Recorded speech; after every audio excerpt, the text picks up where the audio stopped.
جسم کے اندر بہنے والا خون کا ایک ایک قطرہ اللہ اور اس کے رسول کے نام پر قربان ہو۔ اما دشمنوں نے مجھے چاروں طرف سے گھیر لیا اور مجھے یہ کہتے ہیں کہ تو ہتھیار ڈال کے ماتھے کو چوما، اور چوم کر نکل گئے اور لڑتے لڑتے بسم اللہ الرحمن الرحیم۔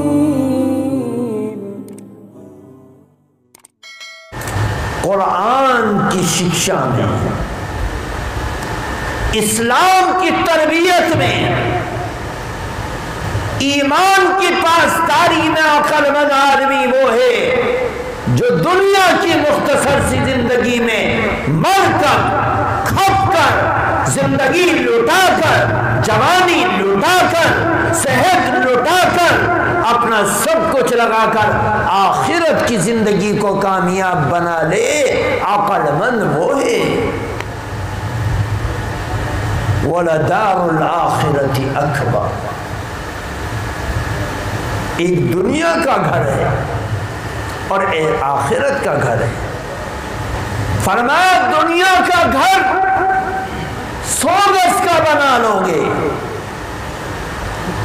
1000 گز کا بنا لو گے، 1000 بیگھے کا بنا لو گے، کروڑوں کا بنا لو گے، لیکن آؤ ایک ادنا سے جنتی کو اللہ راضی ہوگا تو اتنی بڑی جنت دے گا جس جنت کی شروعات مشرق سے ہوگی اور مغرب تک اس جنت کا کنارہ پہنچ جائے گا۔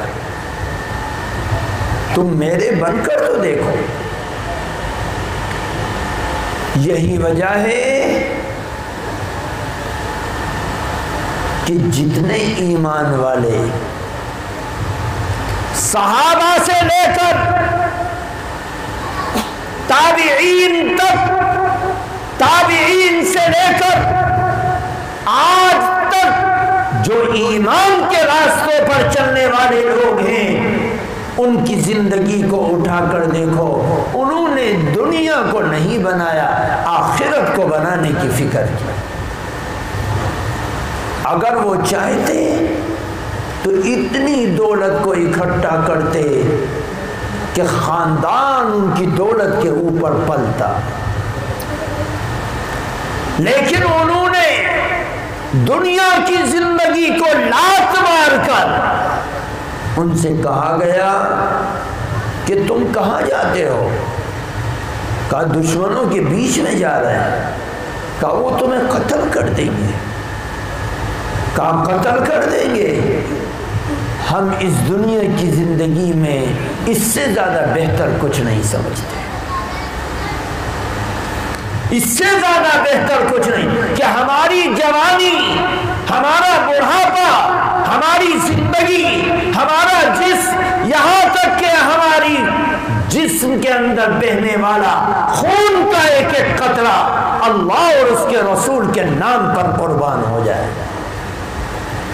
دنیا رہے یا نہ رہے، جوانی رہے نہ رہے، زندگی رہے نہ رہے، کوئی پرواہ نہیں۔ آخرت کے اندر ہم وہ دیکھ رہے ہیں اس دنیا کی زندگی میں جو ہم نے کبھی نہیں دیکھا۔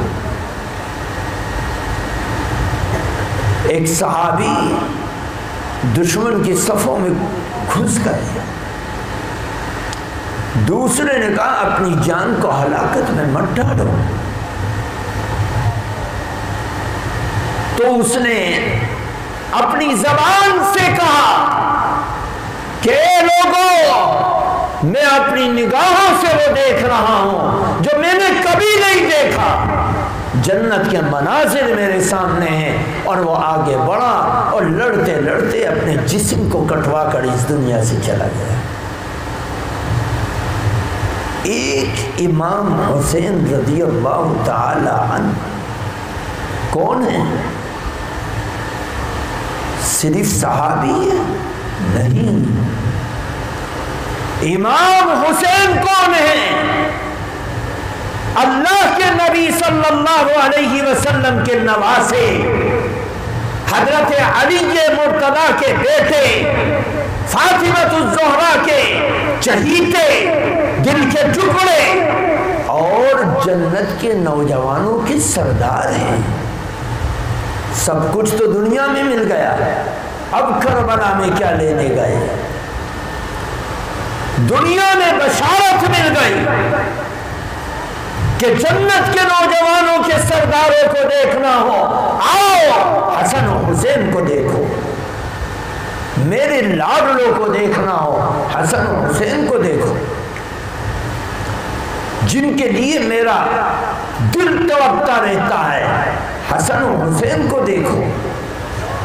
آج وہ حسین کربلا کے میدان میں ہے اور دشمن آفر کر رہا ہے کہ اے حسین، تمہارے سامنے دو آپشن ہیں. کہا کیا؟ یا تو یزید کی بیعت کو قبول کرو یا ہم سے لڑنے کے لیے تیار ہو جاؤ.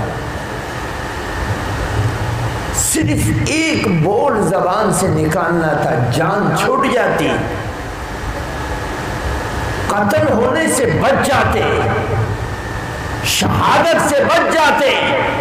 اپنے بیٹوں کو، اپنی اولاد کو، اپنے بھتیجوں کو، اپنے بھانجوں کو، اپنے بھائیوں کو اپنے سامنے شہید ہوتا ہوا اور جسم کے ٹکڑے ہوتے ہوئے دیکھنا نہ پڑتا.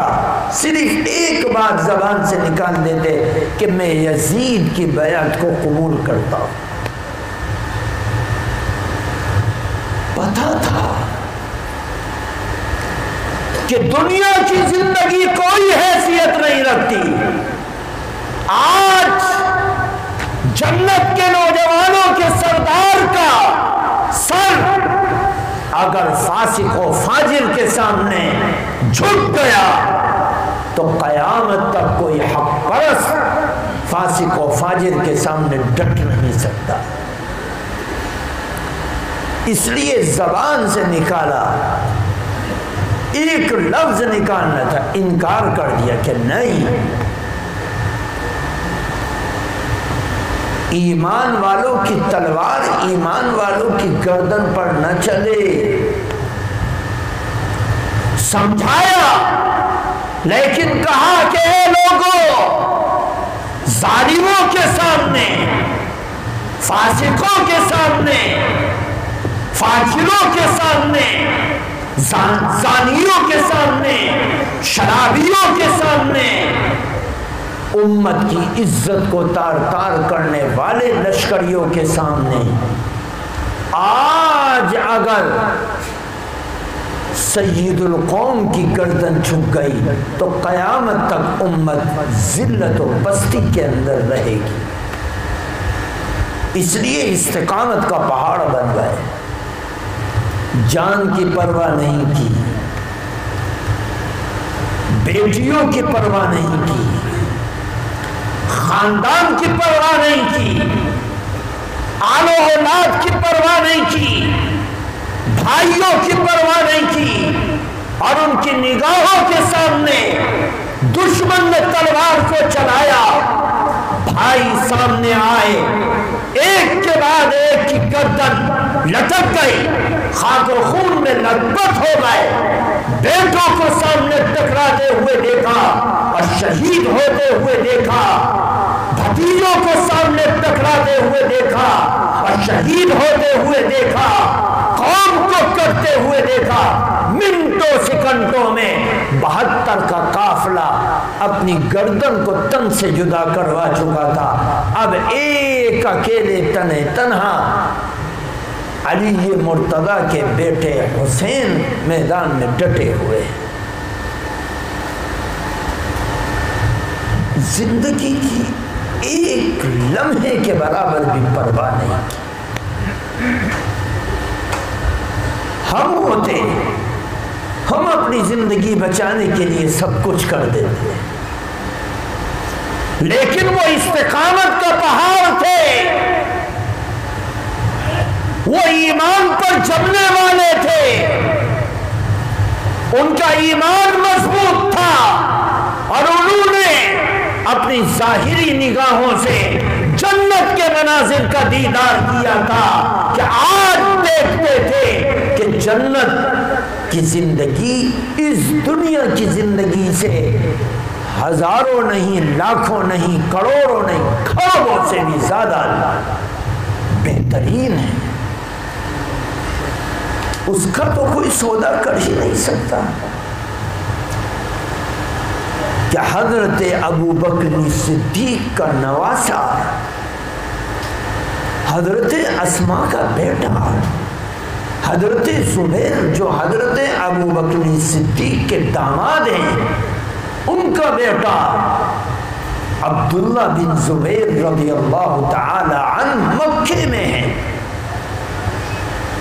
اور یزید کے لشکری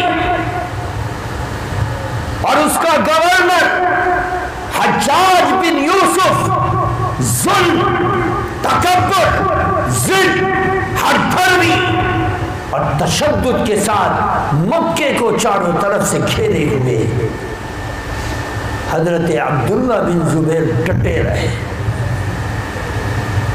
یہاں تک کہ اس کو کسی نے کہا کہ عبداللہ بن زبیر تو کعبۃ اللہ کے اندر نفل پڑھ رہے ہیں۔ اس نے اس وقت کے زمانے میں ایک ہتھیار ہوتا تھا منجنیق، اس کو مکہ کے پہاڑوں پر تعینات کیا اور اس کے اندر پتھر رکھ کر کعبۃ اللہ کی طرف پھینکے، اور اس ظالم کے پتھر لگنے سے کعبۃ اللہ کی دیوار شہید ہو گئی۔ اتنا بڑا ظالم آج اللہ کے کعبے کی حرمت کو اپنے ظلم سے تار تار کر رہا ہے۔ اگر عبداللہ بن زبیر چاہتے تو اس کے سامنے سر جھکا کر آ جاتے، لیکن ان کو پتا تھا کہ حق اگر باطل کے سامنے جھک گیا تو پھر کون سا وہ وقت آئے گا، اور صحابہ کی جماعت سے بڑھ کر کون سی جماعت آئے گی جو حق بن کر باطل کے سامنے ڈٹ سکے گی۔ یہاں تک کہ حجاج کی فوج کعبۃ اللہ کے قریب آ گئی اور عبداللہ بن زبیر کے ساتھی شہید ہو گئے۔ اب حجاج نے کہا کہ جاؤ عبداللہ بن زبیر سے کہو کہ ہتھیار ڈال دے۔ قاصد عبداللہ بن زبیر کے پاس آیا کہ گورنر کا آرڈر ہے کہ ہتھیار ڈال دو، تمہاری جان بخشی جائے گی ورنہ قتل کر دے۔ عبداللہ بن زبیر کی ماں حضرت ابو بکر صدیق کی بیٹی حضرت اسماء، اس وقت ان کی عمر 90 کے آس پاس تھی اور آنکھوں کی بینائی چلی گئی تھی، معذور ہو گئی تھی۔ 2 بیٹے تھے،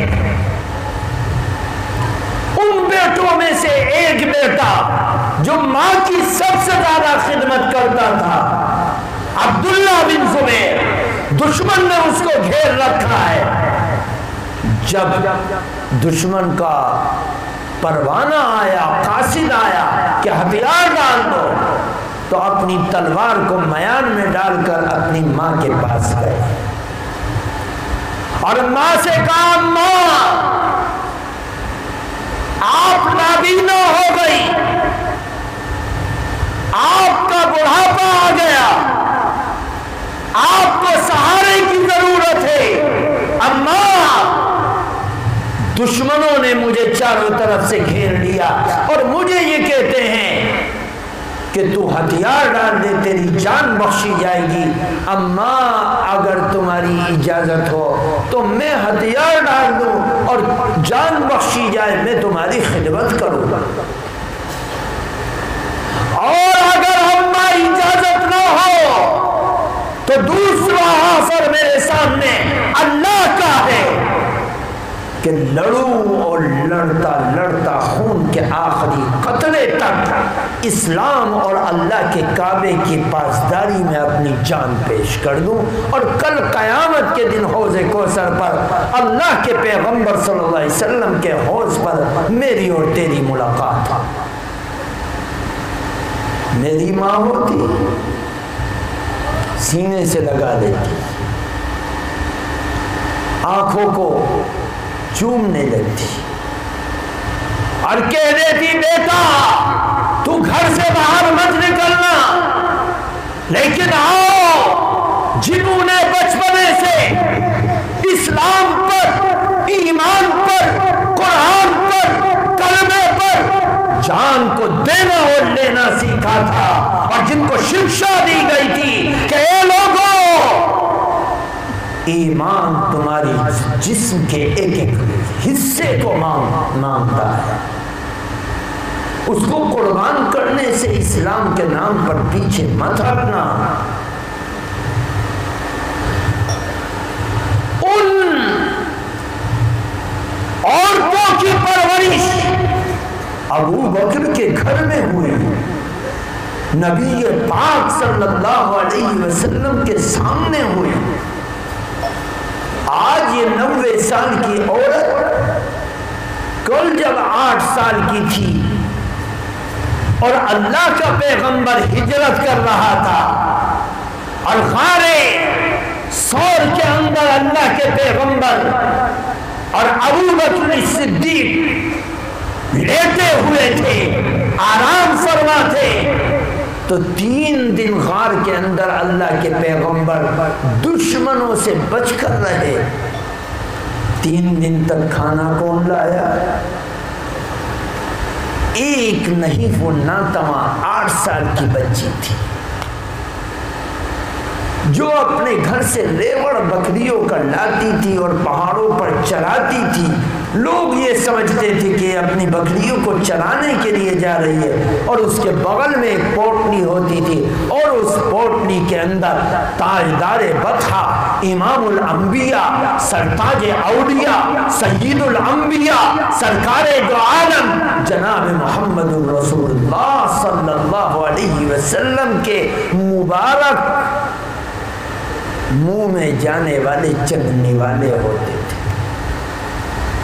آج یہ 90 سال کی عورت کل 8 سال کی تھی، نبی کو غار ثور میں جب کھانے کا نوالا دینے کے لیے گئی تو اس کے ماتھے پر ایک زخم تھا جو تازہ زخم تھا۔ نبی نے جب اس کے چہرے کو دیکھا تڑپ گئے اور بیٹے اور پوچھا کہ اے میری بیٹی یہ بتلا تیرے ماتھے پر زخم کے نشان کیسا ہے؟ تو بچی نبی نے جب پیار سے پوچھا تو اس کی آنکھوں سے آنسو کی لڑی بہہ پڑی۔ اسماء یہ زخم کیسا ہے؟ حضرت اسماء بولی یا رسول اللہ، کل جب میں اپنی بکریوں کے ریوڑ کو واپس لے کر اپنے گھر جا رہی تھی تو ابو جہل آپ کو اور میرے باپ ابو بکر کو تلاش کر رہا تھا۔ اس نے مجھ سے کہا کہ تیرا باپ کہاں ہے، تجھے پتا ہے؟ تو یا رسول اللہ آپ نے مجھے سکھلایا تھا جھوٹ مت بولنا، تو میں نے سچ سچ بتلا دیا کہ ہاں مجھے پتا ہے، لیکن بتلاؤں گی۔ ہم جھوٹ بول دیتے ہیں معمولی بات پر۔ آؤ شکشا لو، آؤ تعلیم لو، آؤ سیکھو۔ 8 سال کی بچی تڑپ کر کہتی ہے کہ میں نے ابو جہل کو کہا کہ مجھے پتا ہے کہ اللہ کے پیغمبر اور میرے باپ کہاں ہیں، لیکن میں بتلاؤں گی نہیں۔ اس نے سختی کی، یہاں تک کہ مجھے اتنی زور سے مارا کہ میں زمین پر گری اور ایک پتھر میں میرا ماتھا جا کر ٹکرا گیا، خون نکل گیا۔